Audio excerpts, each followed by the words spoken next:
పద్మావతి అమ్మవారి చిన్న శేషవాహనం. శ్రీ పద్మావతి అమ్మవారి కార్తీక బ్రహ్మోత్సవాల సందర్భంగా మొదటి రోజు రాత్రి అమ్మవారు చిన్న శేషవాహనముపై ఆదిలక్ష్మి అలంకరణలో దర్శనమిచ్చారు.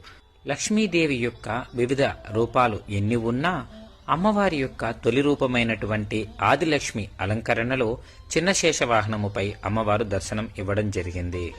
వివిధ రూపాలలో కొలువపడే అన్ని లక్ష్మీదేవతలకు ఈ ఆదిలక్ష్మి అమ్మవారి అంశ నుండే ఉద్భవించాయని మనకి పురాణాల ద్వారా తెలుస్తూ ఉన్నది.